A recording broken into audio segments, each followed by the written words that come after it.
DGP is a criminal, SP is a criminal, IG is a criminal. వీళ్ళు conspiracy, Chandrababu, Lokesh, వీళ్ళు first criminals అసలు ఈ సంఘటనలో ఏమీ సందేహం లేదు. పోలీసులు రక్షణ ఇవ్వాల్సిన పోలీసులు ఫోన్ ఎత్తలేదు ఏంటంటే ఇక్కడ గొడవ జరుగుతుంటే ఇక్కడే మందు బాటిల్ పెట్టారు, మందు బాటిల్ పెట్టి మందు పోస్తున్నారు, ఒక పక్కన గంజాయి కాస్తున్నారు, గంజాయి పెడుతున్నారు, ఎవరెవరినో తీసుకొస్తున్నారు.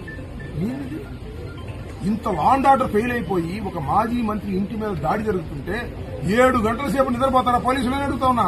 మామూలు పోలీసులు తీసేయి. డీజీపీ, ఐజీ, ఎస్పీ, మీరు చెప్తే దీనికి కారణం చంద్రబాబు చెప్తే కదా ఆగింది. మీరు వచ్చి ఎస్పీ ఎందుకు తిరిగి వెళ్ళాడు? చాలా పనులు ఉన్నాయి మీకు, ఓకే, చాలా పనులే వంటలా. ఏ పనులు ఉన్నది మీరు నాకు అర్థం కాదా? చంద్రబాబుతో టచ్లో ఉన్నారు ఎల్లమాకమంటానికి. చాలా అన్యాయం ఇది. దీన్ని వదిలిపెట్టే ప్రశ్నే లేదు. ప్రాణాలు పోయినా ఫైట్ చేస్తాను. ఈ పోలీసు చేసినటువంటి అఘాయిత్యానికి పోలీసులు అంటారా? నేను ఇక్కడ జనం వచ్చారు నా వ్యతిరేకులు, వాళ్ళందరినీ దోవ తీపింది వాళ్ళే కదా.